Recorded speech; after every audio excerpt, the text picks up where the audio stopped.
God, you have a short week this week. Or you have a free square this week into a short week.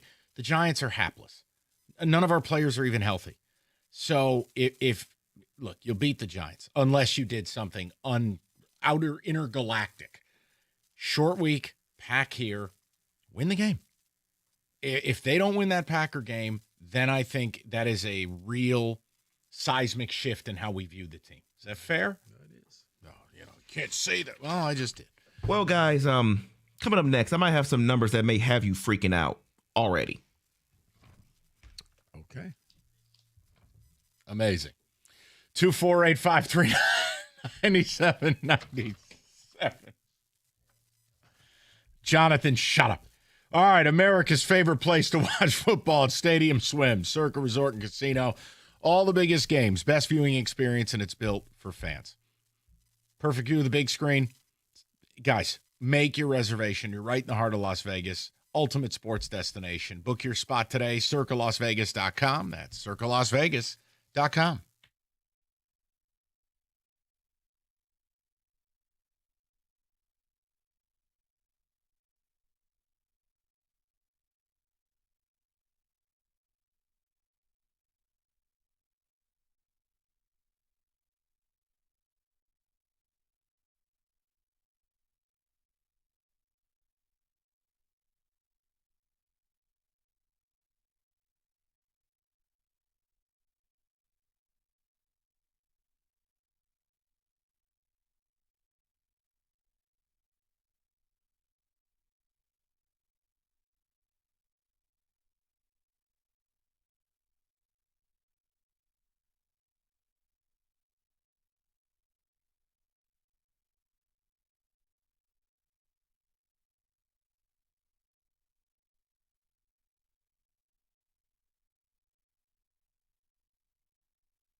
All right, David, quickly, we'll check in on Ticket Text and we go right back to the phones. What did last night say about your team? But, if you want to play the blame game a little bit, knowing more than one person or groups to blame, who do you blame the most?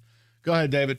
Someone says, fake team. They haven't beaten a top 10 defense this year. That's a shame. This team is fake, and they just aren't good. As good as we think they are. All right, I'll live with as good as people think they are. You can't call them fake. Come on, man. If you want to say fake, we could talk about the Bears. We could talk about Seattle a little bit. Some of these empty calorie teams. You can't call Lions fake. They got a hell of a lot of talent. And I don't think anyone would be excited to find out, hey, Showcase Showdown. Here's what you've won as your wild card matchup, the Detroit Lions. Yeah, that would not be something anyone's excited about. I know we all love the NFL, but if you really look at it, you could say fake team for pretty much everybody if you want to go down that road. Who's the dominant team? I'll blame last night on Brad Holmes. It didn't improve at the deadline, and a guy we could have got was a menace all night for Philly. Listen, this is part of fans are going to go to a new place here.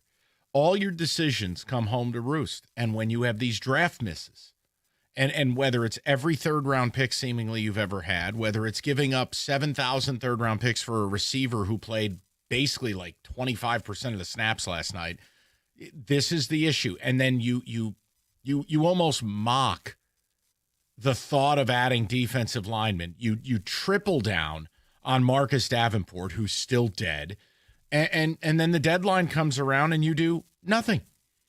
Well, then this is what fans are going to say. Yeah, because meanwhile, the Eagles already had a nice defensive line, and they went to hell with that. Go get better. Yeah, and in the 2 games he's been an Eagle, he's played great. And funny, they interviewed him after the game, and he was like, this is the best day of my life. And they're like, you just got engaged. You got a kid along the way. He's like, well, until I get married and the kid's here, this is it.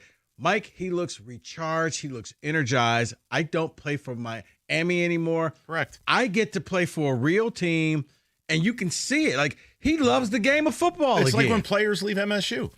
David, go ahead. Well, you're talking about Phillips. This is the greatest day of my life. You know what? Talking about what that defensive line did last night against the Lions. Well, these numbers here will probably make you sad. Okay. So the Lions offensive line is 22nd currently in sacks allowed. They were 23rd last year, but that's not the problem. The big difference, of course, is the pressure. They have allowed 79 at this point last year. At this point of the season last year, they allowed 79. Yeah. They're at 105 allowed right now. What's crazy is it gets worse. In the 4 losses this season, 75 pressures allowed, 12 sacks allowed, 44 QB hurries, and 18 QB hits. And the 4 losses are against Green Bay, good defense. Minnesota, good defense. Kansas City, good defense. Philly, great defense. I'm sensing a theme here. The very teams you would need to beat to get to and win a Super Bowl are the very teams you come up empty against. Yeah, it's a problem. And I haven't looked it up, but I'm pretty sure a lot of that pressure is coming up the middle, which if I'm Green Bay, I am moving Parsons around and putting him in the middle of that line and disrupting you on Thanksgiving. Look, we already know Glasgow's the weak link, but both your guards last night were 2 of your worst players.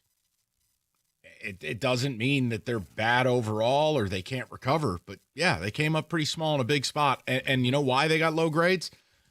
Because those 2 guys on the other side of them are badasses. I remember all the crap Rico took for the Jordan Davis stuff. Yeah, well, he's not just some slob. Along with your podcast partner. He was the main guy. I'll leave that alone. Well, but hold on. But by the way, because I didn't want this to go by people, okay? Yeah. I said at this point last year, they allowed 79 pressures. In the 4 losses, they've given up 75 alone. Yeah. For a year. For a year at this point, 79. In the 4 losses, 75. But, David, you see it. I mean, in those 4 losses, what you saw was just a different offense, a different Goff. Hey, we blame Morton. Think about this. Let's play hypothetical here. Let's say Morton was the OC calling the plays last night. After that game, we'd all want him fired. Dan Campbell goes out there. Everybody loves him. Oh, he did it against the Commanders. But can I add something to this, if I may? So you look at the last 5 games, 4 of which you played somebody with a bit of a pulse, right?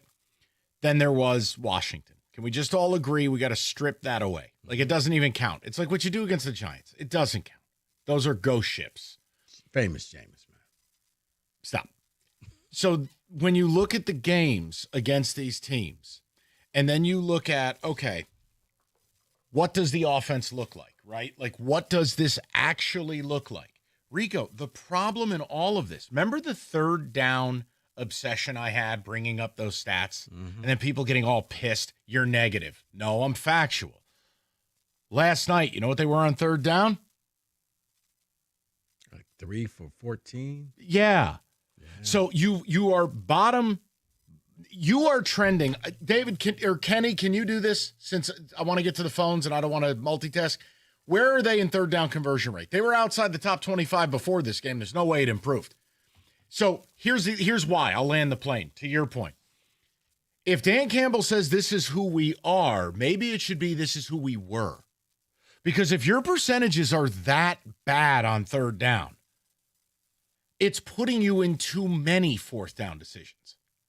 And the more you risk it, the more regression is going to come for you. Not 0 for 5, but it just, you have to stop acting like Ben Johnson is here and it's last year's team. It's not.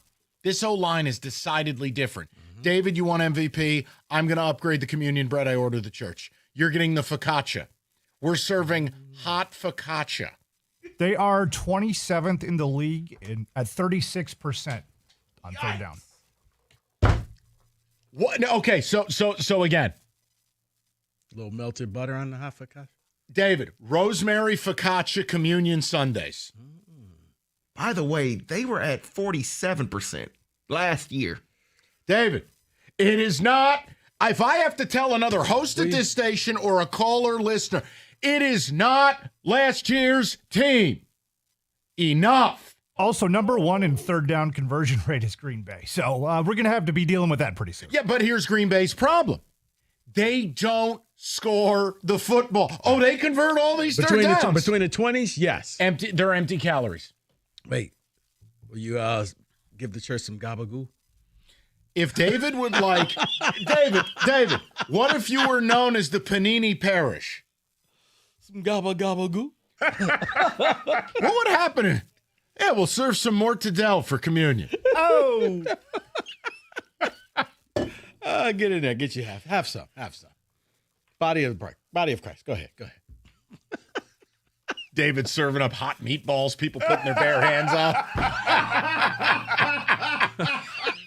Some poor old lady burns her hand. All of a sudden, his attendance has gone way up. Unbelievable. now you're starting to sell me on church all of a sudden. I think I want to go to this thing. Wait, you get free sandwiches? Kenny Somebody going back say up sandwich? there. Another slice of supersod for Kenny. Like, I went out with a girl for a year for free sandwiches. I'm in. Give me some more mortadell. Kenny's turning his life over? All right. What was the moment? The deli meats. We'll get to more of your phone calls, more conversation. David, tremendous statistics, 97.1. If you're looking for the best deals on the hottest Chevy models, only one place to go. Hamilton Chevrolet in Warren. Why? Because Hamilton is leading the way with unbeatable prices, top-notch service, and a commitment to total satisfaction. Andrew Pavick and his sales staff want to be your Chevy dealer. So whether you're looking for a sleek sedan, a tough truck, or a spacious SUV, Hamilton Chevrolet has the inventory and the selection is best right now. Hamilton is stocked up and ready to get you on the road in a Chevy that'll fit your lifestyle and, more importantly, your budget as well, including the November Rico deal. Lease a 2026 Chevy Silverado Crew Cab 4x4. Get this, as low as $199 a month for 24 months. Walk into Hamilton with $995 down. You'll drive off with 10,000 miles a year.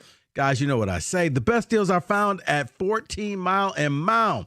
See my guys at Hamilton Chevrolet for details and find out why Hamilton is leading the way.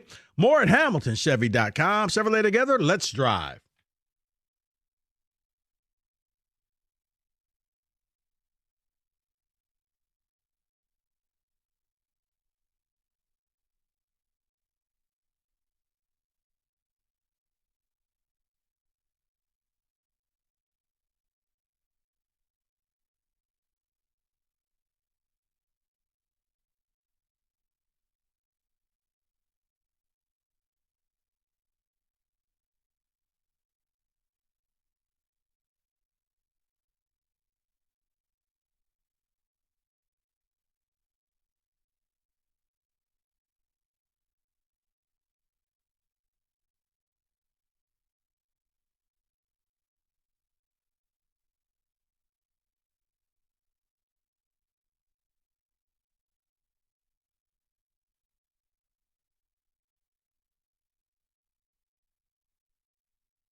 Brought to you by National Benefit Plans. The Pistons are back on the floor looking to improve their winning streak to 10. They have the 1-12 Pacers at LCA. Tip at 7 here on 97.1. The ticket is Sar Thompson, Kate Cunningham. They're questionable. Thompson was seen taking some shots at shoot-around today, though. The new college AP poll is out. Michigan slides a spot to number 7. MSU stands pat at 17. Michigan football coach Jerome Moore confirmed that running back Justice Haynes is done for the regular season. Meanwhile, wide receiver Andrew Marsh has been named the Big Ten Freshman of the Week. So this means he won't be able to play in the Ohio State game officially now. Yes. Okay. Former Tigers pitcher Rick Porcello is one of 27 pitchers or players listed on the 2026 Hall of Fame ballot. He's a first-year candidate along with Shin-Shu Chu and Ryan Braun, to name a few. At the Corwell Health Sports Desk, I'm Jeremy Otto. More at 4 at 971theticket.com.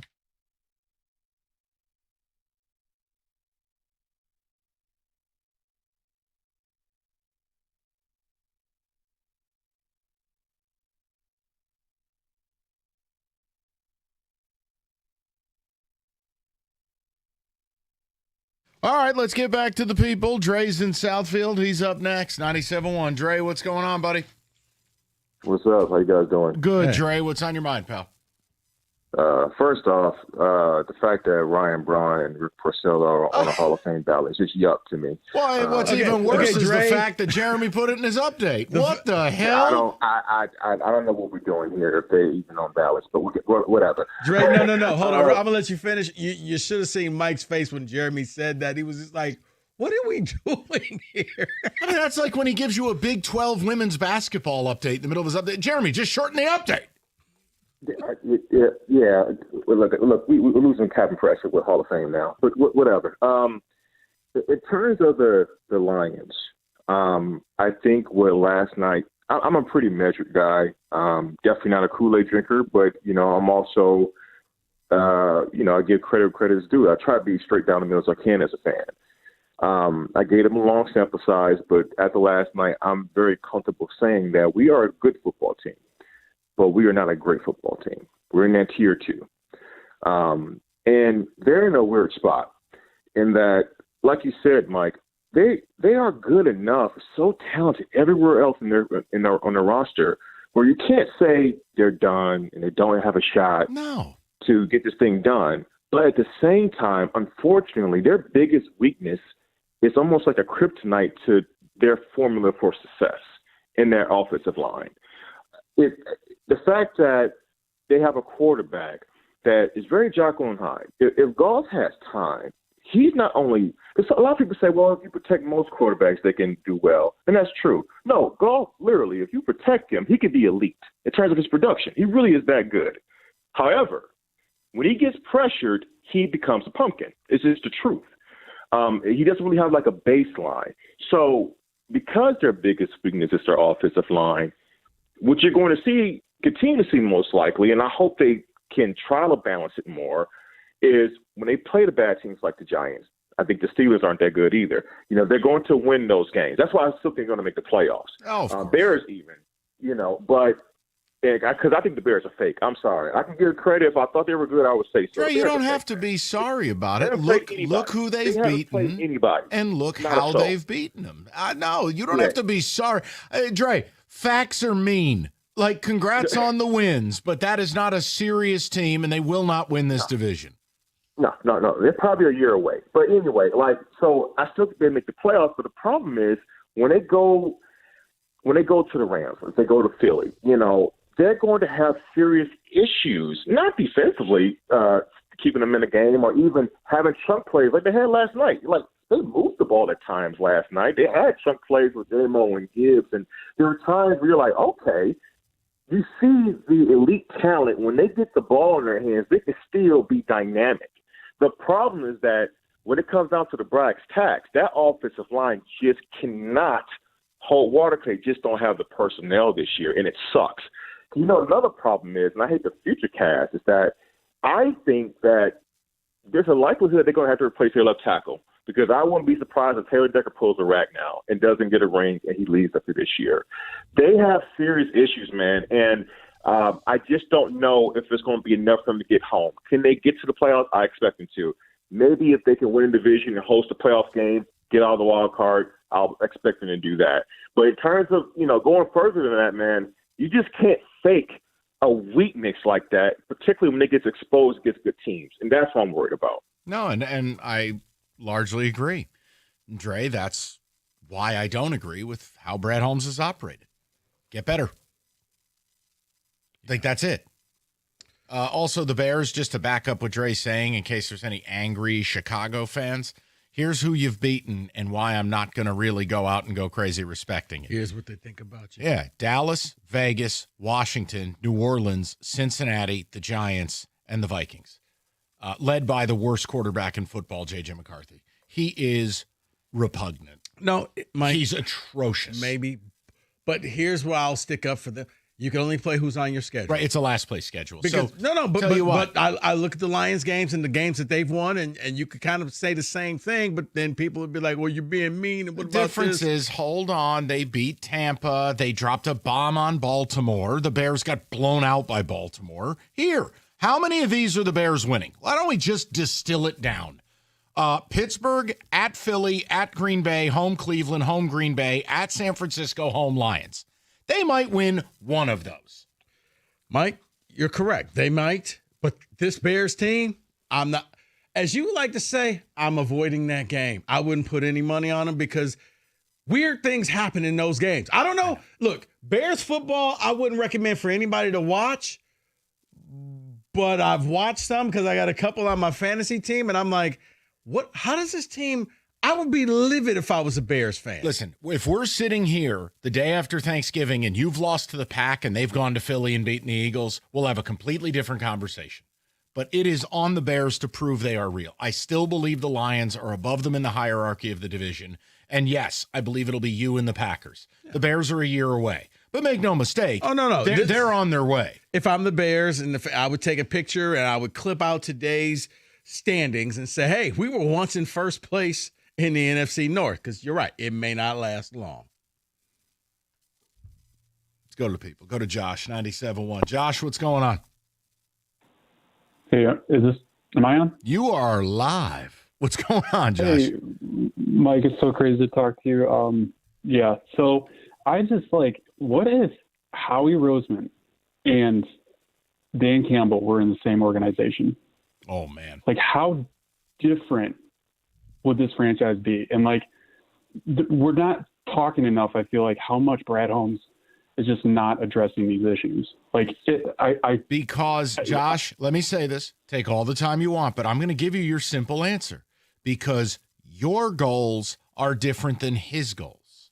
He wants to be long-term consistent winners. They want a future proof. You have the mindset of, I want a Super Bowl before I die. They're just not the same. And he wants that steady profit of maybe we'll get a Super Bowl, maybe we won't. But it feels very similar to Scott Harris to me. Yeah, exactly. And Steve Eisman, this is just insane. No, but Josh, that's listen, you're seeing the differential. And I can't knock him. Well, Frank retired late. The problem is, if doorknobs like us knew Frank was thinking of retiring for 2 years, it's on you to do what the Eagles did. They knew they were losing Kelsey sooner rather than later. They drafted Cam Jurgens. They had the plan. You're sitting there now, and it's okay, look at last year. You had Glasgow. You had Zeitler. Your plan was to bank on a 6th-round pick to start and play high-level football in Mahogany, and then plug and play a guard and have Glasgow at center. All right, Frank retired late. Go to the D-line. Josh, he doubled down on Marcus Davenport. Nobody put a gun to his head. Right. And then the entire night last night, I'm like, Jalen Phillips, wow. It's just crazy. Don't even get Okay, Josh, here's the thing. I thought maybe the Green Bay game was just him so happy to get out of Miami. He'd play over his head. But then last night, I'm like, this guy really fits into this defense. He was the perfect piece that they needed. Fits into every defense. Yeah. You can move him around. He rushed the passer, and he's a big body. He's not one of these short speed merchants. He's a huge veteran player. And probably has really good locker room, culture. Well, and he's with playing him. for a contract. So you're getting hunger. You're getting a guy who's looking to cash in. It will not surprise me in the least if the guy signs for $1 zillion in the offseason. Not even, hungry, about to get married, about to have a kid. I don't care about any of that. No. I care that he gets to the quarterback. No, I'm saying that's why he's hungry, because he's got a family now. So what is your problem? I don't care about the kid and the wife. I care that he gets to the quarterback. He ain't getting, well, The hell with that kid. he's getting to the quarterback for the Eagles, not here. He already got to the quarterback. The kid's on the way. Yeah, exactly. Clearly. 248-539-9797. Damn it, we wanted him. You, me, TJ, we all wanted him. We were rooting for you. Okay, apparently you didn't need him. Exactly. Why would we need him when You we have have guy we've never heard of starting last night? And you have Aiden, and you don't need more than one. Aiden's great as long as he's facing tight ends. FanDuel Sportsbook, your home for all NFL bets. It's simple. FanDuel's giving all customers 30% profit boost tokens for Monday Night Football. Do what you like. It's Dallas and the Raiders. What do you want me to tell you? I can't make that exciting. Lots of points being scored tonight. FanDuel, a lot of points. FanDuel.com/ticket. That's FanDuel, the official sports betting partner of the NFL. 21 and up, present Michigan. Opt-in is required. Bonus issued is non-withdrawable profit boost tokens. Restrictions do apply, including any token expiration and max wager amount. See terms, sportsbook.fanduel.com. You get a gambling problem, call 1-800-GAMBLER.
All right, quick timeout from Lion stuff. 7 minutes. No big deal. Everybody chill. Can we say that? Go.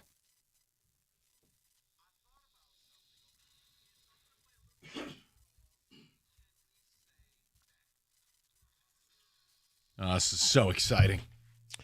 All right. You know what? I'm going to mix things up. It's going to be a little college and a little bit of pro. Okay. Can we say Jake Dickert won't be the head coach at Wake Forest next year? Yes. He's done a really nice job. He's turned it around quick. He's done it with Scotty Hazelton as his defensive coordinator, which I find to be largely impossible. But buyer beware. That is a garbage can conference, and no ACC team should make the playoff. I stand on that. But yes, he won't be there for long. Small school. They don't have a lot of money. Cool logo, though. Yeah, I agree with you, Micah. You do have to be careful where he gets hired because it could end in 2 years. You also have to be careful. I saw a brisket truck catch on fire outside of their stadium. Yes. And it caused a delay in the game against NC State. Yeah.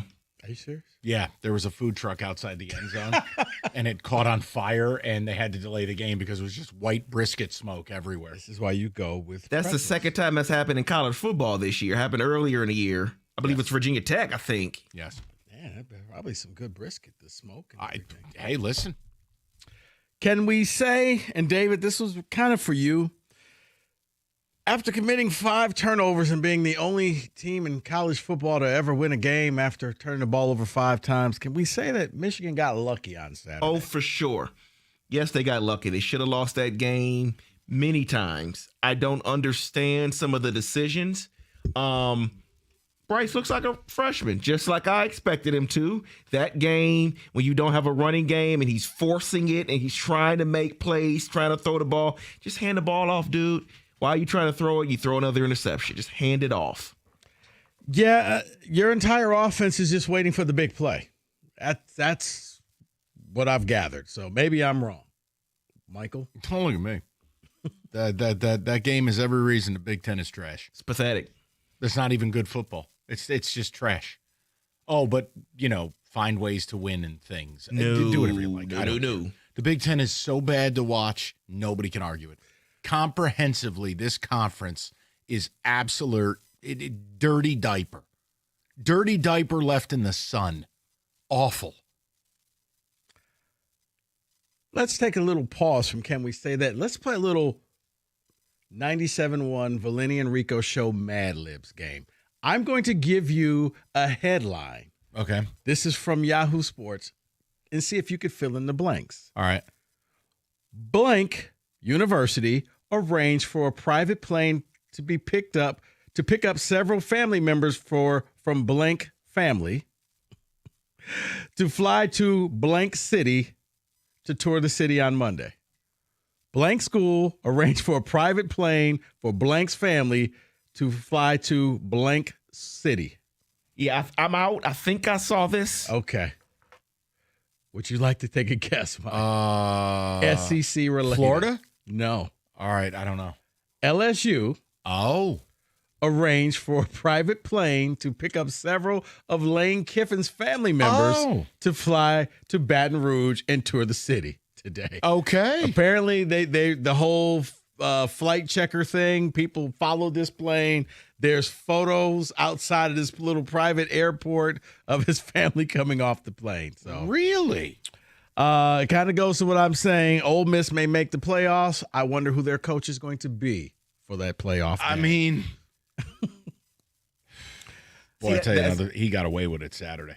He did. He had a couple unbelievably ridiculous calls, including why are we swapping quarterbacks at the goal line? Ugh. Why are we throwing on 3rd and goal from the 1 and 4th and goal from the 1? Lane, get it together. All right, let's get a little. He was distracted by the "We Won" Lane chants. Is that what it was? They did that at Florida. All right, let's go to the NFL. Can we say that despite everything that happened in that Lions-Eagles game, that pass interference late in the game did not lose the game for the Lions? Yeah, no, of course not. I mean, was it a bad call? It was a terrible call.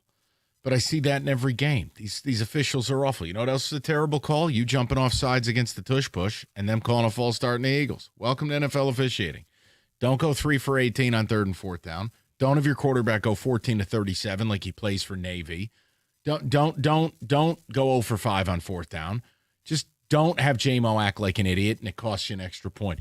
All of those things contribute to the loss more than a penalty. And at that stage, you were only in that game based on what? Nick Sirianni being a boner jam. And here's the other reality. Does anyone have any faith that with no timeouts in a minute and a half, you were going anywhere other than home?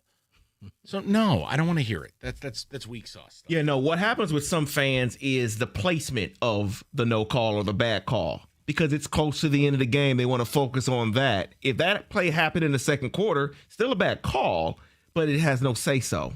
It still had no say-so. It was just late in the game, Yes. so that's as soon as it happened, it was like, and that's why we lost. It just gives losers something to hang on to. This fan base still doesn't understand what being good is, even though they are good. The rules change. You don't get to act like a cat enthusiast every time something happens to you.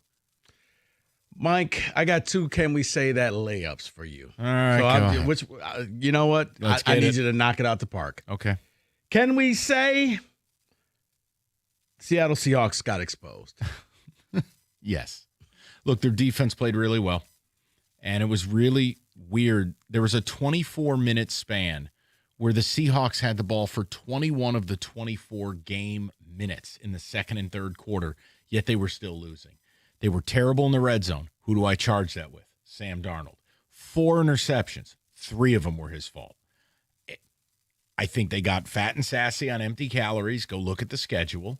They're going to win a lot of games, and they're going to make the playoffs. But when push comes to shove, this will always be my fallback with Sam Darnold. I think he's good, ? But he's not going to win you big games. No slander, no slander. You know what? I'm proud of you. You did not mention a certain word. Go ahead, David. Oh, he can have that one. That was for him. That was his layup. Okay, well, Thanks, Dad.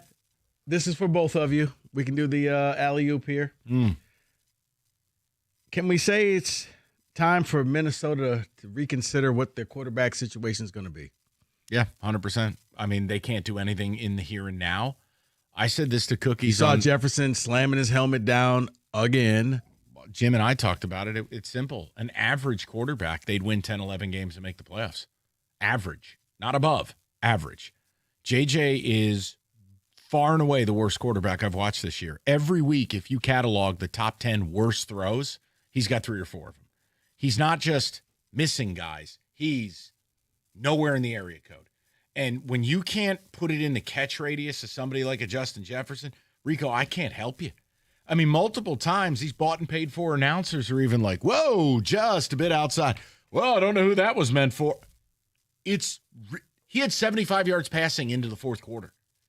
And even though the last drive he actually completed 3 forward passes, he still only completed 50% of his Rico, he's bad. He's not easy. And the reason the curve is higher for him, he got dropped into heaven. That's one of the best situations for a quarterback with the best talent, the best QB coach maybe in Kevin O'Connell, and he's woeful. This isn't Cam Ward where he's got homeless people as teammates.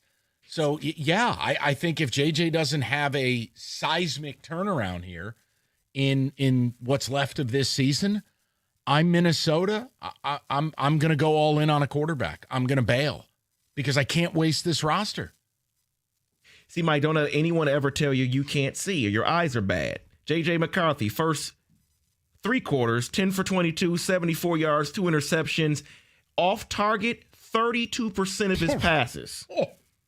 And off target is off target. Yes, correct. All right, one last one. It's almost like he'd have an advantage if he knew what the other teams were calling. Can we say that Jamar Chase is going to be in a little bit of trouble? Yeah, he spit on another man. That is frowned upon in this establishment. That's probably a 2-game suspension, 1 minimum. You can't do it. And I know Jalen Ramsey's a real something. He's a pain in the ass. You can't spit on people. I guess what the precedent was set at the beginning of the year. Jalen Carter. Yeah, so it'd be a game. I'd make it 2. I got no tolerance for that. I'd rather you punch the guy than spit on somebody. Well, the punch, I was livid. I'm like, what are you doing, man? We need you. And You then, should have been livid at the tush push where Aaron Rodgers simply doesn't participate and points. Why have Aaron Rodgers in the game if you're running the tush push? He's standing there. He's not the tush or the push. He does nothing. He stands there and traffic goes, controller. why not take Rodgers out of the game, put a tight end in the game, and have him be the push? just take out the tush push in the sentence. Why have Aaron Rodgers out there? He's your quarterback, David, with a broken hand or wrist or whatever. That's Left his wrist. hand. Doesn't matter. Tape it up. Okay. You want one more? Yes. Okay. Guys, Jonathan Smith sucks. Yep. All right. That is, can we say that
Brought to you by the Sam Bernstein Law Firm. The AP released their latest college basketball poll today. Michigan is down 1 spot to number 7. Michigan State remained as the 17th best team. The Pistons hosted the Pacers tonight here on 97.1 The Ticket. The head coach, J.B. Bickerstaff, want to see this again tonight.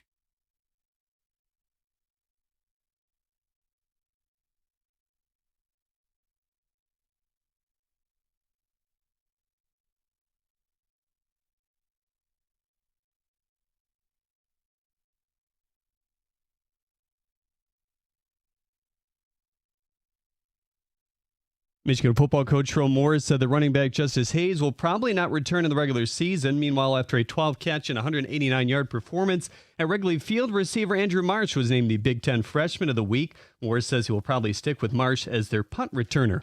Red Wings forward Alex DeBrincat was named the NHL's second star of the week after scoring 3 power play goals last week as well. ESPN's Adam Schefter says that Falcons quarterback Michael Penix is expected to miss the rest of the season with a knee injury. This would be his 5th season-ending injury in the last 8 seasons between college and the pros. Lions coach Dan Campbell speaking with the media now. More on that later. At the Corwell House Sports Desk, I'm Jeremy Otto. For more, go to 97.1 The Ticket or Odyssey.com.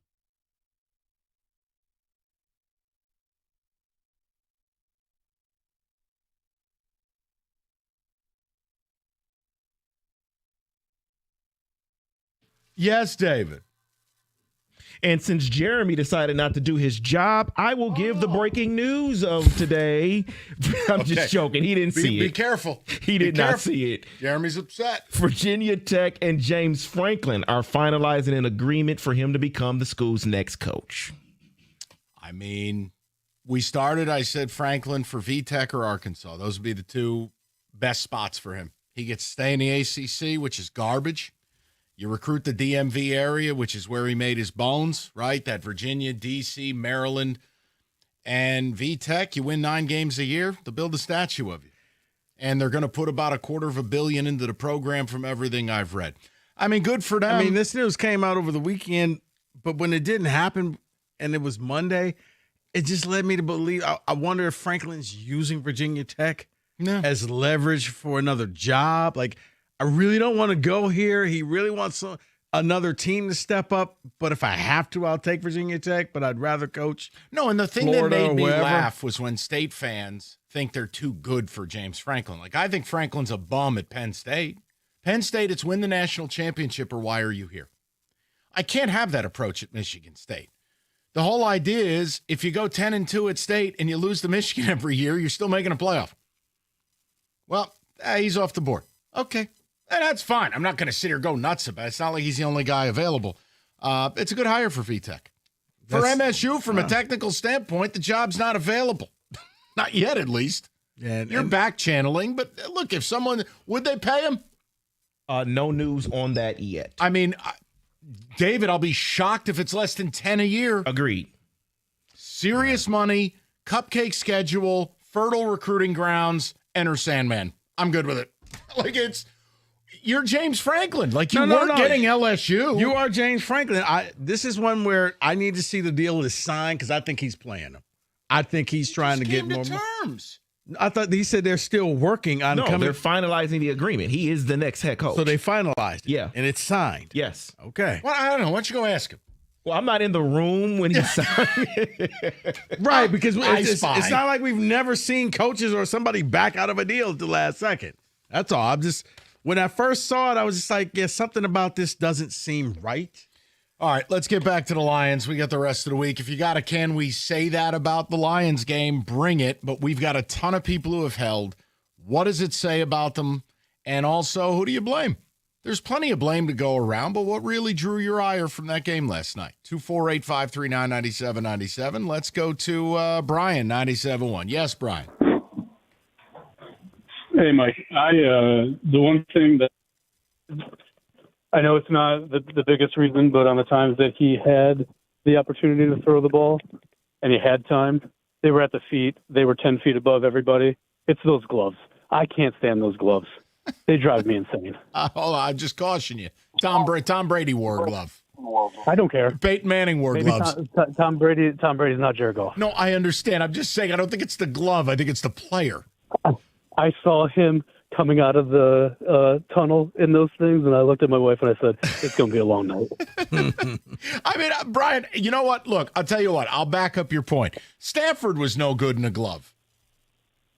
Yeah, the ball has to feel different with a glove on versus not. I'm no expert or whatever, but, there are certain things that you probably touch with a non-gloved hand that if you went back and touched with a mitten on, they're going to feel different. Use your imagination what I'm talking about, but I'm just saying. All right, so hold on. Just in all seriousness, like your biggest. Now we've established you don't like Jared Goff in gloves. He was pressured. I'm just saying, like, but who takes the most blame for you? You would still say Goff? No, I mean I think it's the O line, but I do think he panics more under pressure than say your more Agree. I don't know quarterbacks that you'd maybe like to have behind there. So I mean I think it's a combination, but I think his ability to not calm down when that happens is a huge issue. Yeah, no, Brian, look, this is the non-negotiable with Jared Goff. You're not wrong. If you're going to have him as your quarterback and you want to win a Super Bowl, you have to protect him at all costs. He needs an elite offensive line. Mm-hmm. And if you're not going to provide that, it's not going to go anywhere. Like, if this is the pass protection, David had some incredible statistics, so we can bring him back at 5 o'clock. But if this is the level of pass protection you're going to have for him against any defense with any level of ability, you're not going to win the Super Bowl. You're not even going to get to the Super Bowl. So the O-line has got to get better between now and the weekend of January 11th. And if they don't, your season is over. That's it. That's all. Because the amount of pressures he's taken in the 4 losses against top defenses is insane. It's almost 20 a game in the aggregate. You can't win with Jared Goff that way. They are very good, but they're a very limited team. This is the type of team that in order for them to make it to the Super Bowl, they're going to need a little bit of luck, like the opposing quarterback or somebody going down, or that better team getting knocked out of the playoffs and giving you an easier path. But no, I don't think that this team on its own merits can win a Super Bowl because they're just lacking in too many different things. And a lot of it's getting exposed. And you saw what Philadelphia did last night with that offensive line, Mike, as you just said. Yeah, as the playoffs goes on and you're going to be outside on the road because you're not going to be playing games here at Ford Field. You're going to lose out on that number 1 seed unless, a miracle happens. You're going to have to try to do this thing just with almost like with smoke and mirrors because you're not that good of a team that can win a Super Bowl right now on your own because that offensive line is bad. The defense playing lights out. Defense is playing a lot better than I thought that it would. So that's just how I see it. Let's go to Phil, 97.1. Phil, what's going on, buddy? Hey, how's it going, guys? Good, hey, Phil. What's going on, pal? How you doing? All right.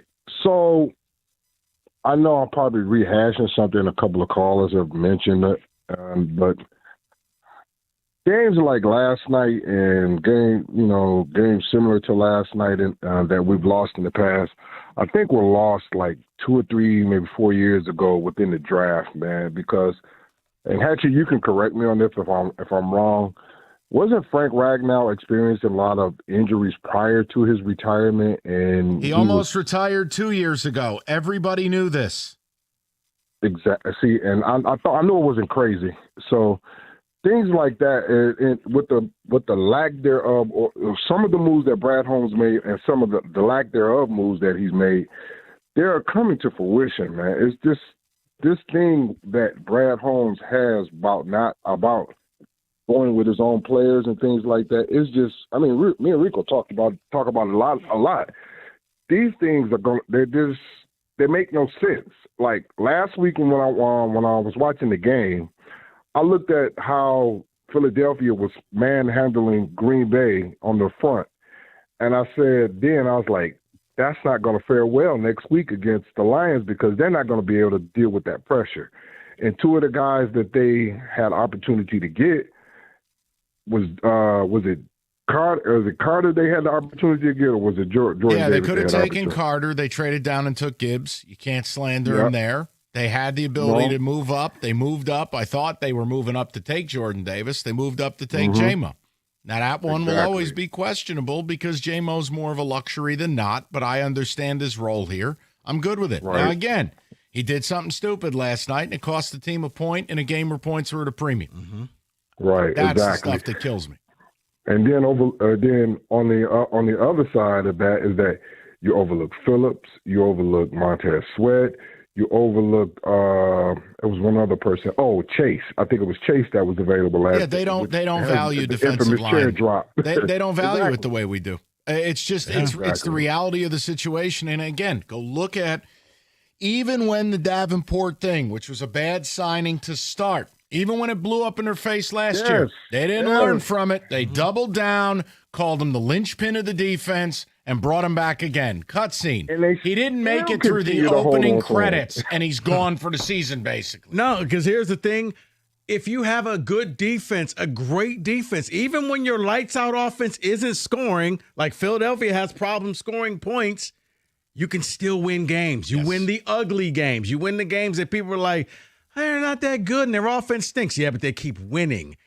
You had all the offense. We saw the 44 points last week, and then you go up against a great defense, and that offense doesn't look as good. You're 4-0 against bottom 10 defenses. You're 2-4 against everybody else. So this again, it is not last year's team, and it is not Ben Johnson calling the play, and it's not last year's O-line.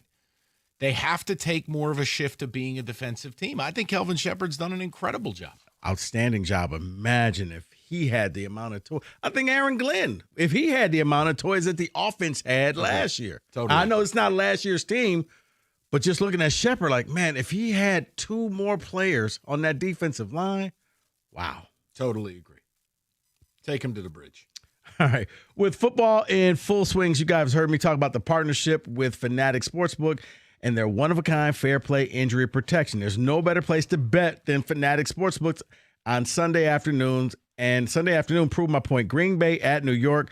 Star running back goes down in the second quarter with an injury. Fanatics fair play voided all pro player bets across the straight parlays and single game parlays instantly. Some books protect you for bets just for a quarter. Some do absolutely nothing, but not with Fanatic Sportsbooks, where they flip losing bets into winning bets every football game day. I got the numbers right here. Fanatic Sportsbook's fair play policy save 48% on single game parlays. Don't wait for the bad beat with other books. Bet with the book that always has your back. That's Fanatic Sportsbook. Winning, it hits different here. You got to be 21 or older. You got a gambling problem, call 1-800-GAMBLER. Not available in all states. Terms apply. See Fanatic Sportsbook app.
Northville Lumber, we talk about them all the time, largest Trex decking outlet in the country, and Northville is Michigan's Trex superstore. They stock all colors, Trex decking, railing, lighting. They have it all the time and at the absolute lowest prices.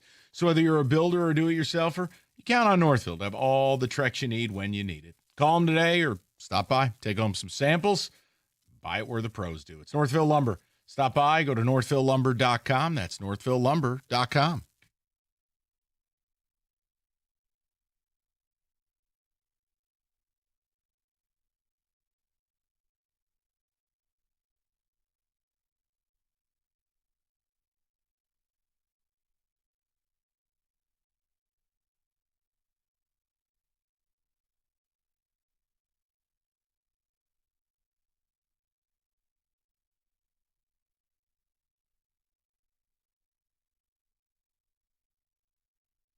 All right, let's get to the people. Julian is up next, 97.1. Jules, how you doing, buddy? What's going on, fellas? Thanks for taking the call. Absolutely. What's on your mind? First of all, I want to say I don't think the season's lost by any means, but I'm not anywhere near as confident as I want to be, is how I'll say that. That's fair. I do believe a lot more blame needs to go on Goff than you guys are alluding to, and I'll explain why. First off, I've been a Goff defender since he got here, had multiple conversations. I believe we can win a Super Bowl with him, and you're not wrong that he needs to be protected. But we live in a reality where games like last night are exactly how playoff games play out sometimes. And there's going to be defensive battles where both lines aren't playing great, and he makes me eat my words all the time when games like that happen. And whether you're indoors or outdoors, those are playoff environments where he feels scrambled or he looks like he hurried. The pressure's too much. Yeah, hurried is a perfect word. And I get the line didn't play that well, but there were many times where he stepped up in the pocket and instantly felt rushed when he could have took an extra second and that ball was high or it was at their feet. And I want to win a Super Bowl, right? If those are how playoff games are played, because again, we haven't had that luxury for that long, I get worried that he might not be able to do it. And again, perfect world, build around him, have a good line, and yes, he's going to be successful. But that's not how playoff football works all the time. That stuff's going to happen, and he's not winning it for us. I'll tell you what I'll do. I need him to win those games. Julian, I'll tell you what the fairest way to do this is. At the conclusion of this season, we have this phone call again.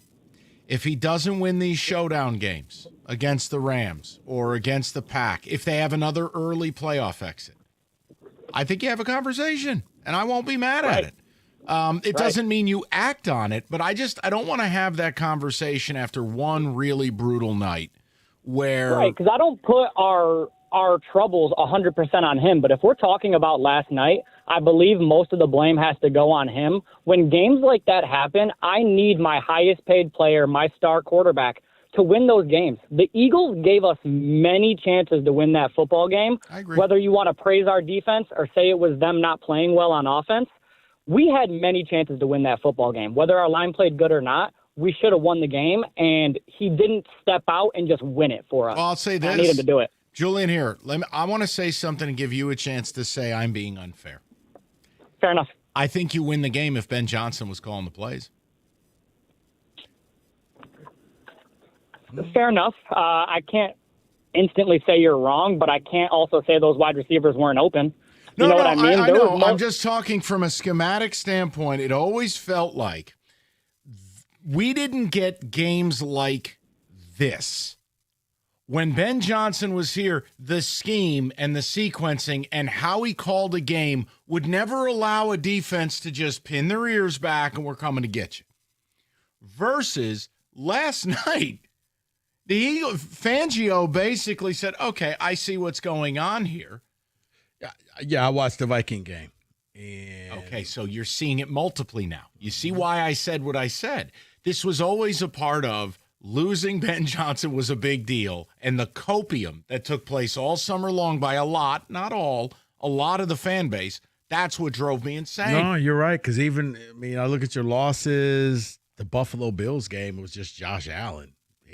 Basically, Josh Allen is just a cheat code. Yeah. 6 touchdowns yesterday. Oh, okay. And then the Bucks game last year, he made some bad decisions. The offense, really wasn't started clicking yet. No, you're right. Yeah, they really. You may be on to something. And the line isn't as good. It's not nearly as good. So if the line's not nearly as good, and no combination of John Morton and Dan Campbell is going to match or come close to Ben Johnson, then these can be the results. They're gonna win a preponderance of their games. There's no question. They're gonna destroy the Giants. They'll probably destroy the Steelers. They're gonna win these games. But it's this idea of, okay, I'm not going to materially change how I feel about the team, meaning I won't hit a panic button or say, guys, they're just no good. Until or unless, if you lose to the Pack on Thanksgiving Day, we'll have a completely different conversation. Last night, the only thing that's lost to me is the 1 seed. Mm-hmm. Did you help yourself divisionally? No, of course not. Well, to me, it's a measuring stick game. Where do you rate and how do you handle? I had to listen just like you did to people the last 2 years. Oh, yeah, well, if we played Philly, we'd beat them. No, you wouldn't. Well, yeah, we play them in Philly. We play them here in Detroit. Here, well, you just played them. Did you enjoy your experience? What's your experience? Right. And what I saw was a lot of Dan Campbell kind of coaching the same way he did in the championship game. He just kind of. What bothered me was, and for the 4 o'clock audience, I'm not going to do this huge protest about the 4th downs. The point is, A, he wasn't consistent. What was the surrender before the half? What was the punt with 5 minutes to go in the game? Huh? You thought you were going to get 2 stops in 5 minutes? Second of all, just recognize the game you're in. The analytics don't account for weather, injuries, opponent, or game flow. They don't. They don't even account for personnel. So the idea is, hey, do we really need to do this in this game? I know it's who we are, but who we are may not win this game. Maybe, and even Campbell said it, if I played it more conservatively, maybe we win that game. I think you, at a minimum, greatly improve your odds after the first 1 or 2 going, all right, take a beat. Our defense is balling. Let's give them some support. Let's grab one of these field goals. Or if I'm down by the goal line, sure, I wanted to score a touchdown. You always do. Mm-hmm. Would it have killed you to take 3? Especially in that type of a game. And you'd already given a point away because J-Mo wanted to do Cirque du Soleil dry hump on the goalpost. Yeah, it was a 1-score game for pretty much, or it was tied. So, yeah, you just go ahead and it's 13-9. But now it means if you score a touchdown, you're winning instead of the game tied. I'm with you. Yeah, they squandered too many points. And they didn't need to. It was a little too reckless for me for that type of a situation. If you were playing the Rams and it was 34-30, and this game was a shootout, right? It's Tampa Bay and Buffalo you know yesterday. What I expect? No, then you just do what you got to do. Right. I expect that game when they play the Cowboys because the Cowboys have no defense. There you go. Enjoy some of these lowlights. Sorry, I'm directing Rico to J.J. McCarthy and then the Justin Jefferson meltdown. Wow. But no, like when they play the Cowboys, I expect that to be the over. Whatever it is, take the over. Because everybody scores points against the Cowboys. 248-539-9797. All right, listen, Hungry Howie's has got you covered.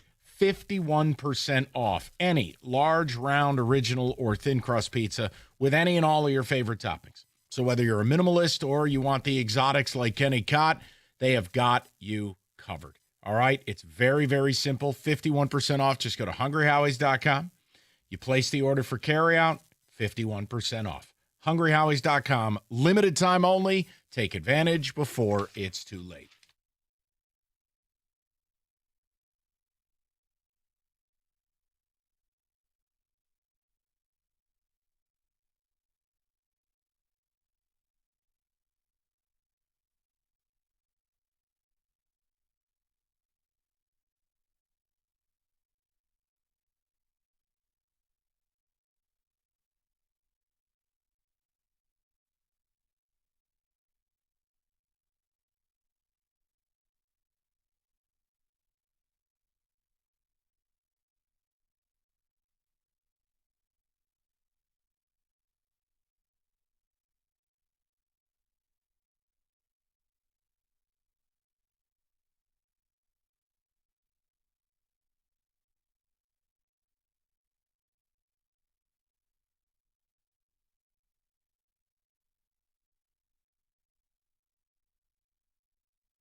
Quick check-in on Ticket Text, and then we'll go right back to the callers. Breaking news of the day, if you care, it sounds like James Franklin to VTech is a done deal. That's for the 7 people who still care about college football. David, go ahead, buddy. Can we say that Michael Penix Jr. is dead? Career over? No, career's not over. No, but I mean, it's another knee injury, I believe, to the same knee that he already blew out twice. He's never been super mobile. I think the Atlanta thing just needs to be burned to the ground. A losing culture has Down to the truly... coach. Raheem Morris is toast. Fontenot, all of it. The whole thing, burn it to the ground. Losing has infected them in the way that it's infected the Giants and used to infect the Lions. They got to tear it all down. Those players are comfortable with losing. You let Buddy the Elf throw for 448 on you yesterday, and you're a defensive head coach. You, the capri pants, and that blank look on your face. Pack. He wore capri pants once. That's all it takes. Can we say last night was crack cocaine for Holmes haters? Tesla stalls. O-line depth fails. Davis and Phillips were, well, amazing last night. No. See, I don't like the fact it's not Holmes haters. It's just you want more for this team. And it's not like, I'm happy that you failed. It's unfortunately a lot of the things that we wanted you to do, the Eagles did. And you saw what happens when you do those types of things. And then to make the statement of, all you need is one defensive end and, we got Aiden. So how many teams have more than one? It's like, did you really just say that with a straight face? Confirmed. Wait, what just... Kenny thought that you was about to do the Donald Sterling. Oh. You said Aiden and something could have been something else. Okay. We've got Aiden. Keep it moving, please. Can we say that the worst quarterback this season isn't JJ? It is Shador Sanders. He Not looked after awful one game. yesterday. Oh, he was terrible. Okay. The funniest part, the fans all doing the watch gesture, and they don't know that Gabriel's hurt, so I'm not going to kill them on that, but they're roaring for Shador. He comes in the game, and it's, 4 for 16, a pick, a fumble, and holding on to the ball for 800 seconds. Like when Hamilton did got the sack and the watch thing right back at him. It's one game, but yeah, it was like all of a sudden, stop the presses. The Shador Sanders era starts right now. Gross. Jared in Woodhaven. I knew we'd get one. I'm not worried about this loss. Chances are they are going to see this team again in the playoffs, and they wouldn't have beaten them twice. That goes both ways. I'll take the L during the season. Let's beat them in the playoffs. Okay. Oh, sorry. I was yawning at stupidity. All right. You might be looking at a historically good defense. You're aware of that, right? That's only going to get better. And you'd have to go to their place. You know that, right? Cool. Let's be cavalier after what we watched last night. That's the move. Like, for me, it's not cavalier to say, look, they're still a good team. They're still a playoff team. I'm not going to have this seismic shift unless they lose to the Packers. That's normal. Doing it's no big deal, it's one game, whatever, and we'll beat them next time. Okay, then just go. No, but that was the people last night, and even and very few yesterday. But no, it's just one game, and you can't make that big of a deal of it. And but those are all people who thought, and I promise you, that texter already had them losing, and that he had started the copium a week ago. Mm-hmm. Go ahead. Yes. No. Yeah, you're nailing it. Because we got a lot of that Friday. Mm-hmm. You already had them. Yeah. Oh, it's not a big game. Why? Because you're scared you're going to lose? Anybody who said that, they already thought this team's not going to win. So let me just go ahead and diffuse this situation before you take your victory lap. Oh, it wasn't a big game. It was just a regular old game. It's like, actually, it wasn't. It was a big game. And it's not the season being over. The 1 seed's probably over. Here's the thing. It was a big game for the fact it was on prime time. So you can't sit there and brag about Dan Campbell's prime time record. Last night's prime time, big game, Sunday night. Everybody's watching. Look, you'll get your free square against the Giants. We'll see you again Thanksgiving Day. That's it. Thank God you got the Giants coming in because if we were playing a real team this week, the way you're banged up, plus you'd have short turn to the pack, but you don't. You got the town bike coming to town, and everybody gets a ride. Yes, Dave. Between watching the Lions and Michigan, I am about ready to take a break from watching football this season. The Michigan thing, I forget it. I can't. The Big Ten on surface is awful. That Michigan Northwestern game, Good heavens. Okay, sure. I don't know what else to say. So sick of Dan going on fourth every single time. I can see 70% of the time, but he is the dude that always, every single time on fourth down, it is too much. I think in certain games, it's okay to break character and not be hyper aggressive. Last night was one of those games. In general, it's perfectly acceptable to be analytics driven and be aggressive. That's who the Lions are. It felt obstinate last night. He felt like a guy chasing after gambling debts. Like, if I keep doubling down, I'll get my money back. And it's like, or you'll go broke, be smart, play conservative football, take the points. Go to Jamie, 97.1. Jamie, how you doing, buddy? Thank you for taking my call. Jokingly, it's time for my nap. Again, thank you for taking my call. I'll do it very quickly, at least these. You've mentioned them all. Get healthy, they'll improve. They have to. Win the next two games, and you're in the wild card, or even with the Chicago Bears, if they lose one of the next two games, you got the tiebreaker with 5 games left. Offensive line, in passing, protecting Goff is very, very important. The run game, you mentioned that. Open some holes if you can do it on any team, your schedule. Philadelphia, and you mentioned this, is an excellent team this year, not comparing anybody else. No shame in losing at the end and on the road. But Campbell better straighten things out and everything like that. On 0 for 5 on everything, I've changed my mind on that. I think when he thinks it's necessary on other teams, Philly's the best. I think they'll get some and lose some, and so on. Okay. All right, James. I'm not quite sure what you were saying at the end there, so we're just going to move on. Cool. I don't know. That wasn't really coherent. I can't work with that. I think he was just nervous. There's no reason to be nervous. It's just sports. I mean, but you're a celebrity. No, we're not. Listen, we're just talking sports. Cast a ticket. You're on with Boomer. You have a weird thing about that. Would you like me to do another project with you so you can talk about it? Like, I just want to understand what's happening here. What's your issue? I'm just giving you your props. I don't want any props. You know what I want? Complete sentences. Have you never had anybody just pat you on the back? No, I think Jeremy needs the hug today. Go hug him. 2-4. I'm just giving you a pat on the back, man. Poor David hit Jeremy with a chair. Jesus. You know what? I need to pay more attention. I'm sitting here reading something and everything just like, what just happened here? Jerry got all bent out of shape because I'm like, really? Rick Porcello in the Hall of Fame? Come on, dude. That's like saying Kenny's up for the Hall of Fame of Lake Orion. It's not happening. We'll go to Seth. Hold on. David, let it go. You need to apologize. You were very mean to Jeremy. Oh, man, he almost Jalen Ramsey me. Almost. He's not in a good mood today. Let's go to Sal, 97.1. Sally, what's going on, buddy? How we doing, fellas? Good, pal. So I kind of want to play a little bit of the blame game. I got two groups of people to blame. One, this Lions front office. You know Goff's limited. I know Goff's limited. You guys get paid millions of dollars a year. You should know this. You got to upgrade the offensive line. You had to have known that Frank was going to retire. So a little frustrating on that end. Mm-hmm. And number two, the group of people I got to blame, and they're not being talked about enough. Some of these brain-dead loser Lions fans, I call them Detroit Rams fans.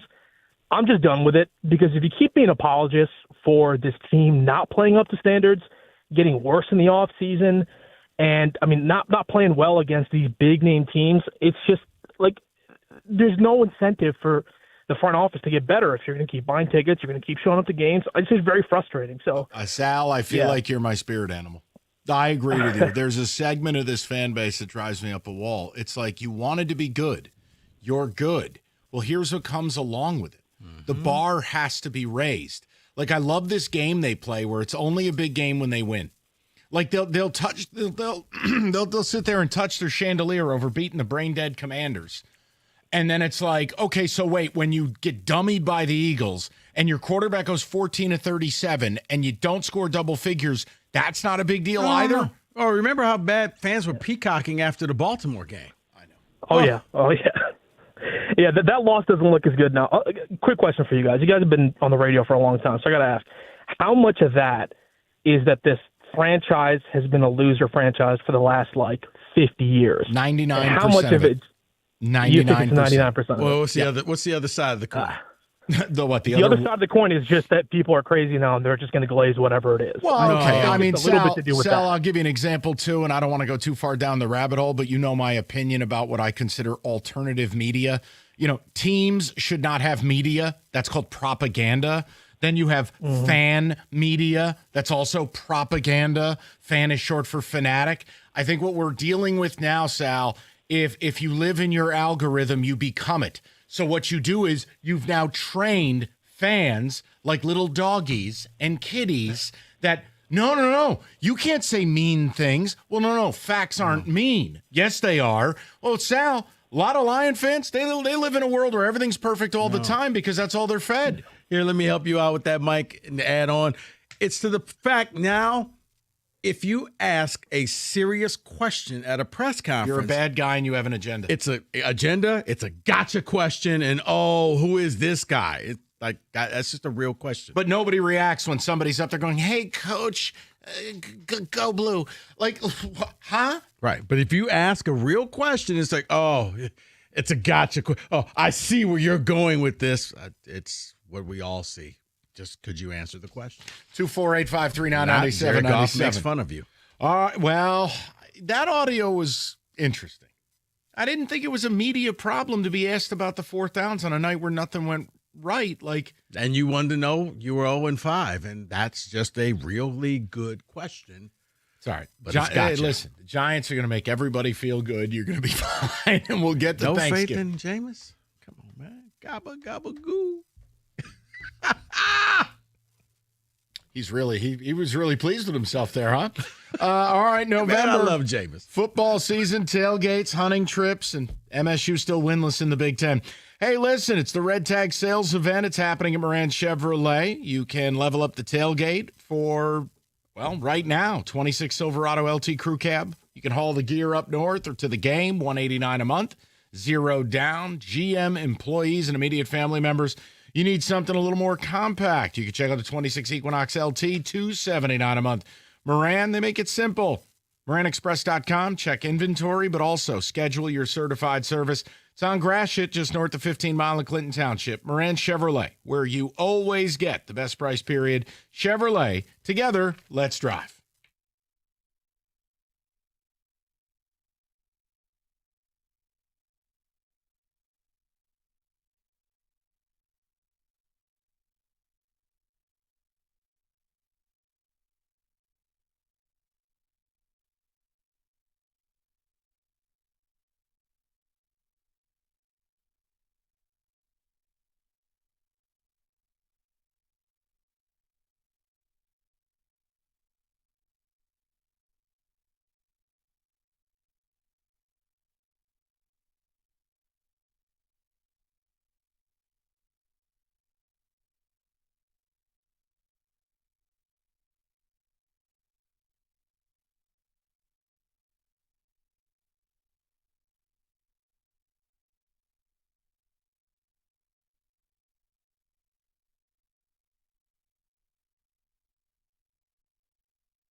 All right, let's get to it. By the way, we have it'll be a sizzling update at 5. David, read something, please. I just want to see if David hits Jeremy with a chair again. That was unbelievable by David. You're supposed to be a pastor.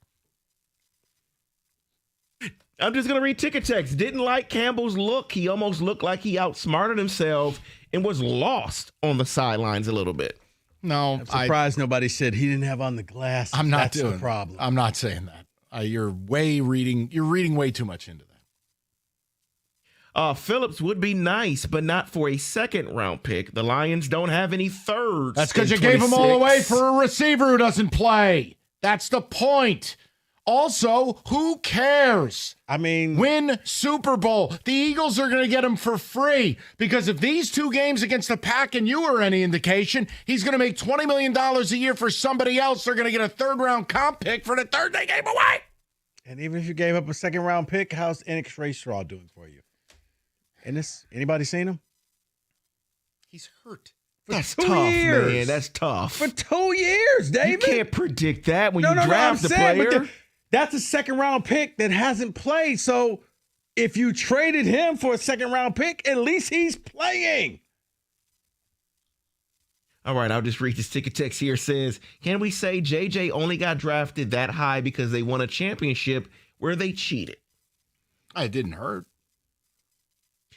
Can we say the Lions will not make the playoffs if they lose on Thanksgiving? Lose on Thanksgiving, we'll have a different conversation. But you're not going to lose on Thanksgiving. And really, the only way that happens if somehow the Bears' magic continues. Yeah, my point to you will be if you will end up if you're 7-5, you're in deep duty. Right. No, I'm saying, but it's just like one of those because I know it's a long way to go, but if the Bears just keep lucking out victories, it's like here's the other thing. It could be dramatic. Look, I think you're winning Thanksgiving. I think the Pack look broken. The loss of Tucker Kraft, there's a play calling issue there. 9 drops, the running game. Josh Jacobs is hurt now. Bottom line, you play the Pack Thursday. The Bears play the Eagles Black Friday. Could be a dramatic 24. If you lose, oh boy. Well, see, I look at the Packer as maybe a kind of an Eagles light because I think the defense and the offense really don't like each other.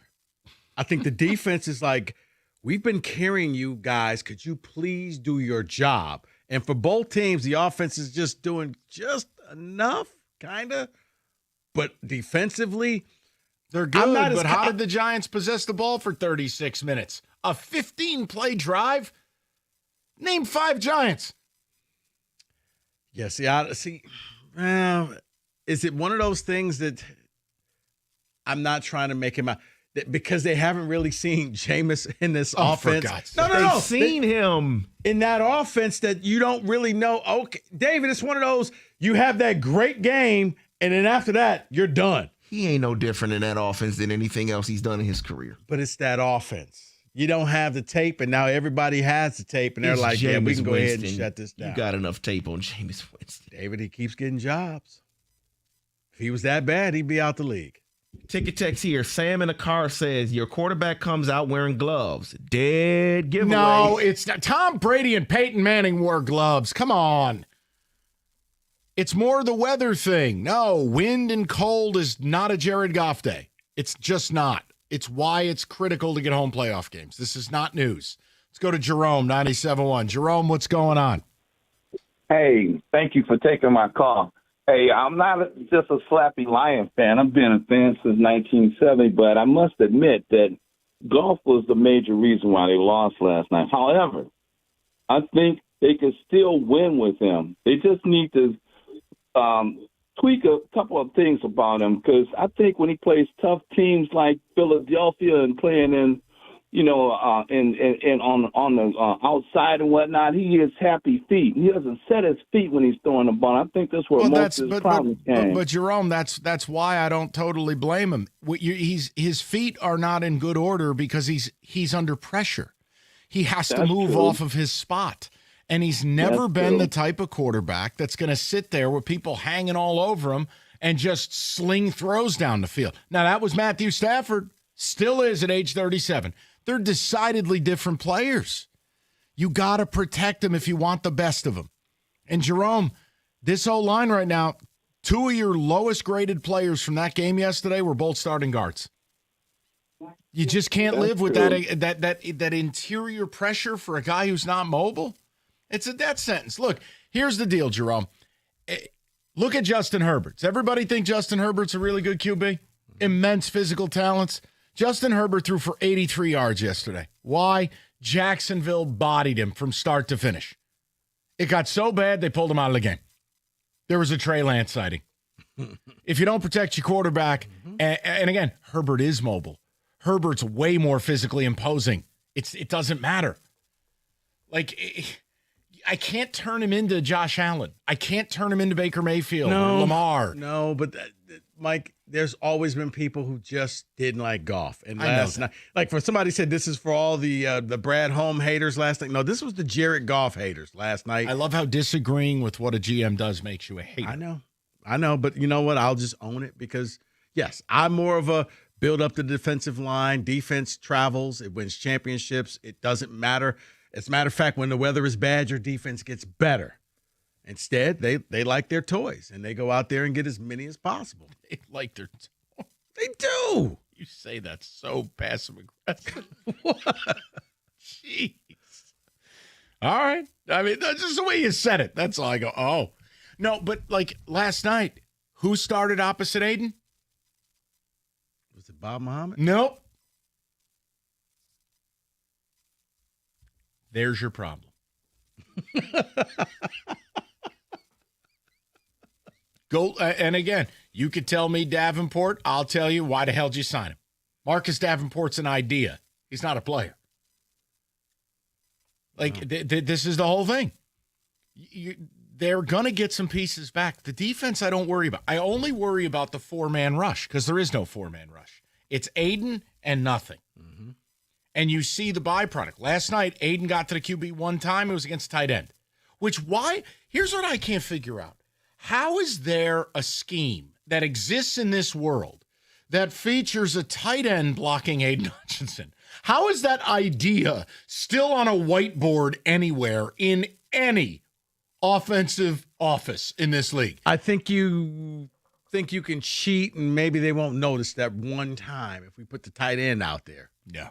I'm with you. Yeah, it doesn't make any sense. Either that or you're running the ball the opposite way of the tight end. There was even one last night. They didn't block Aiden at all. Yeah. And I get the theory of that as the player runs himself out of the play and you can attack that. It's like what people used to do to Ndamukong Suh. You'd run a wham concept where you basically let him up the field and zzz, out the back door. Right. But like, I laugh at it because I swear to God, like last year, Tampa Bay did it twice. You know what happened on those 2 plays? 2 sacks. Like what? Guys, get that out of the whiteboard. It doesn't exist. We'll get your calls, 248-539-9797. Can we say that Lions edition? We got a football today to do, and we get you the Lions review at 5:30. 97.1. All right, guys, if you call yourself a big NBA fan, well, you got to make sure that you have Xfinity. Why? Because you want to make sure you have the best setup for the NBA games because Xfinity has everything that you need. You can find all of your favorite games all in one place. It's made so easily. I can find my favorite games with the speed and ease of a seasoned pro with live stats and scores and odds thanks to the Xfinity Fan View. Look, we've all got a friend who says that they're that big fan and you go watching their games over their house and it looks like a rookie. Now it's time to introduce them to Xfinity as well. Look, they've got the most live sports and insane picture quality. No one does it better. So next game day, make sure that big fan isn't a big fail. Be the best at watching basketball with Xfinity. Proud partner of the NBA. Xfinity, imagine that. Restrictions apply. X1 box required.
Brought to you by MyMichiganRoof.com. Lions coach Dan Campbell. Come on.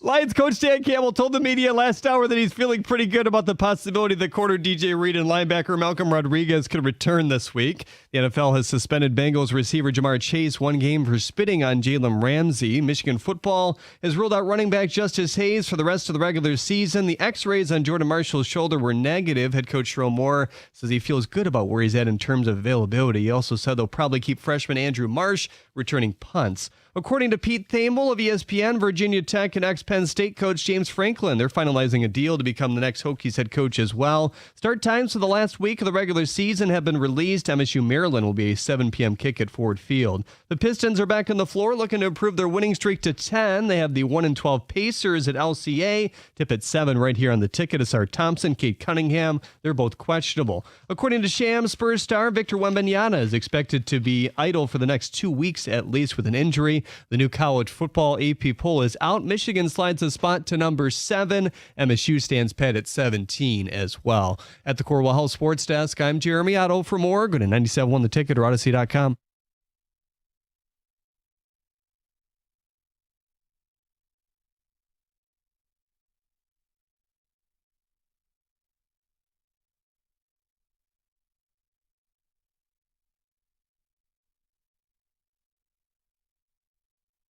All right, 5 o'clock, a little bit of a condensed day today. We have football today at 5:15. I want to get right to the calls. Blame game. What does it say about the team? The headline is, no, all hope is not lost, just the 1 seed. And your job's going to be a lot tougher. If you want a material change in how you feel about the team, go ahead and lose Green Bay on Thanksgiving.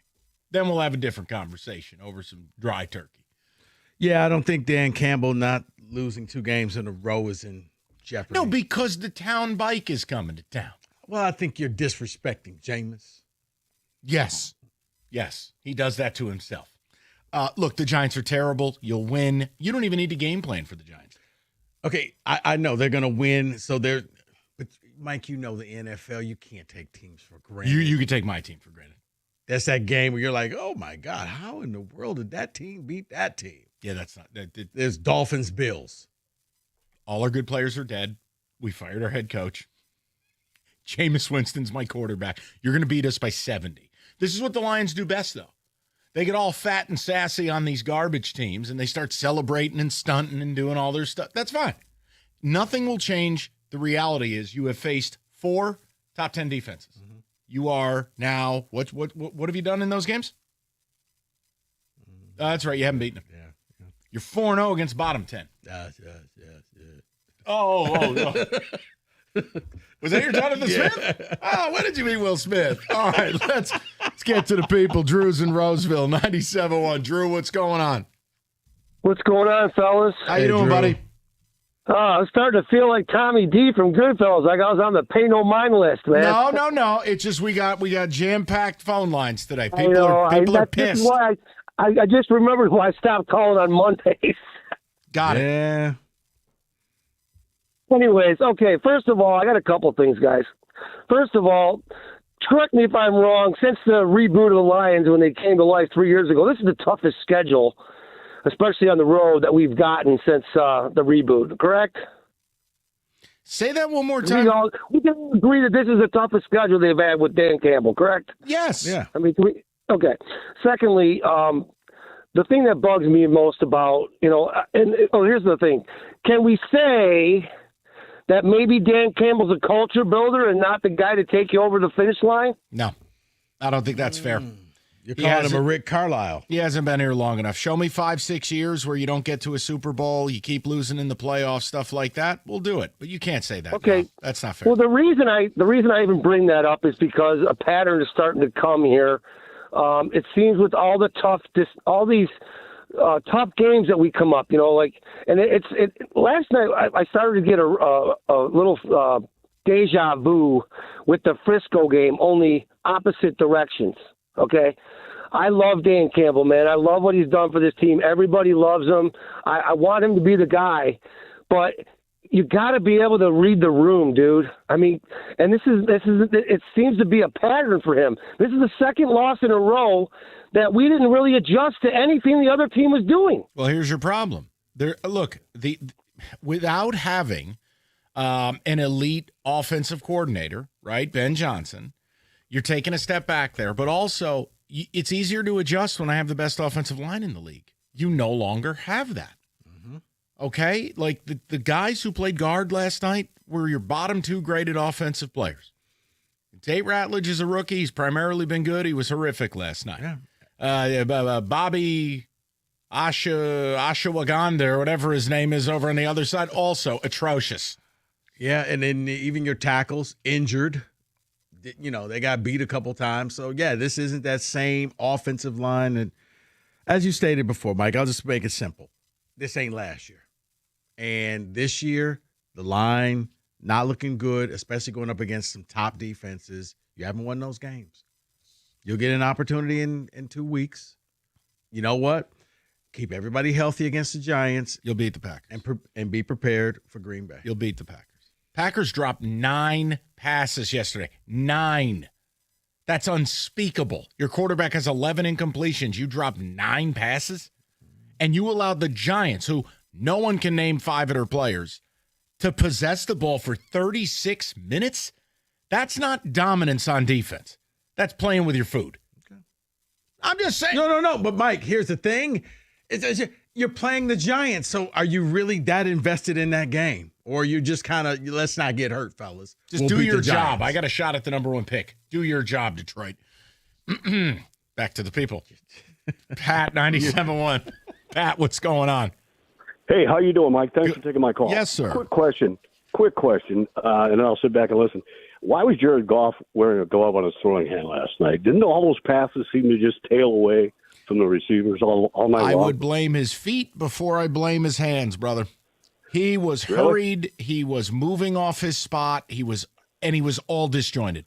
And look, Pat, that's the weakness. He's a quarterback that requires protection. He's just not going to be a guy who's going to stare down the barrel of a gun. He's not Matt Stafford. I mean, the glove thing, look, Tom Brady and Peyton Manning wore gloves. What do you want me to tell you? Yeah, you're right. Yeah, it's just the first time I've seen that. I'm like, I know. Everything seemed to be fading away. Look, it felt like it was 30 degrees out there. Do I like seeing a quarterback? Right, exactly. Do I like seeing quarterbacks wear gloves? No, I've never loved it. But, but I can tell you this. You want the Tom Brady comp? I'll give it to you. Not an ability. The secret to beating Tom Brady, it wasn't sacking him. You were never going to get to him. It was making him move off his spot. If you could just make him move off his spot, Brady was dead. How do you think the Giants, who had no business beating him twice, beat him? Yep, you're right. That's it. And it was last night. He only got sacked twice. But they pressured him consistently that it sped his clock up to where that's why everything looked slightly off. Even like late in the game, I think it was the fourth quarter, and it was going to look like it was going to be just a dump off to Gibbs, and he got so sped up. Yeah. He threw it behind Gibbs, and he had no chance at it. Like, wow, you really are hearing footsteps. They missed Sam Laporta, because I was thinking when they were on the goal line there on, I think it was 4th and 1, and I thought, this is where you get Laporta crossing the end zone in the back of the end zone. And he went to St. Brown and just missed him. And, Pat, I got to tell you, I think he's going to be out a lot longer than 4 games. I do, too. Just a couple people I've talked to, not reporting it. I'm sure as hell not a doctor. I'm just telling you kind of the early thought. You better hope those people are wrong, because if he's gone, and they're going to miss him. They are, because here's your problem. Go look at the guys in the snap count. Pat, you're not a team that plays a lot of people. I mean, Khalif Raymond ain't replacing him. Tesla just cannot. I am bitterly disappointed at how it's worked out so far.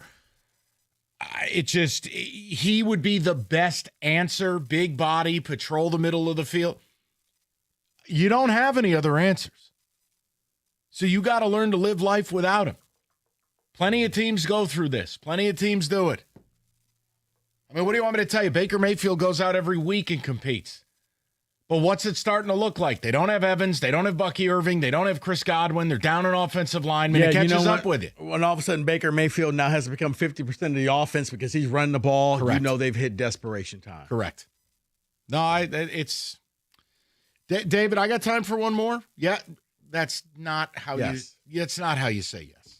You just brazenly flipped us off on a Oh, Monday. I'm sorry. Not that. My bad. Go to Brent 97.1. His last name is not Otto. Brent. Hey, gentlemen, thanks for taking my call. What's going on? Agree completely with the last caller about missing Laporta. Obviously, although down on the goal line, he did miss Brock Wright wide open across the end zone. But I just was wondering what your guys' take is.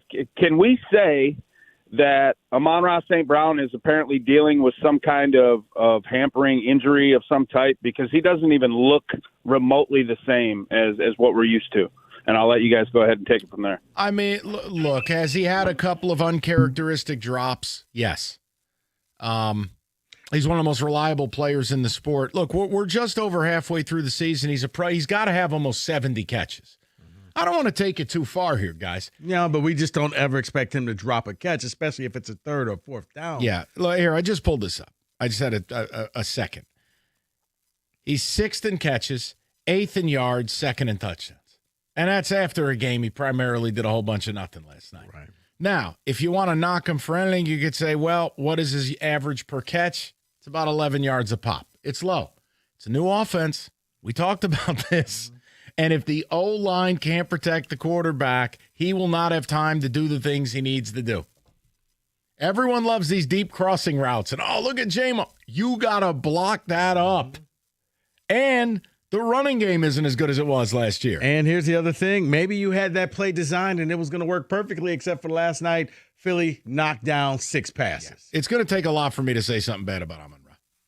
I love him. I'd have him on my team 10 out of 10. I think he's tough. He'll play hurt. He played hurt last year.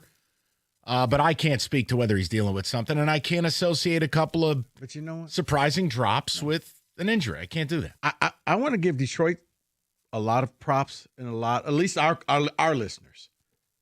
Nobody called with that pass interference call. No, they saved that for the other day. Nobody called our show, and I want to thank you all and give you your props that you didn't use that as the excuse of why the Lions lost. You should thank me. I said at the start, if you call, I'll hang up on you. Okay. You must have missed that. No. I heard you. I was just giving it to you. We're in the business of being fair.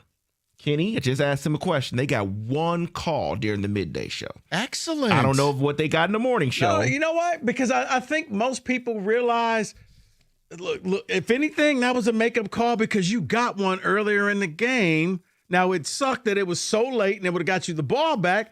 But here's the thing. Had you gotten the ball back, can you guarantee you would have scored? Yeah, here's how first down would have gone. I was more thinking like a tip because that's what they did. You know what, Whoa, Kenny? You know what? Bro, you got 4 kids. That's clearly not the case.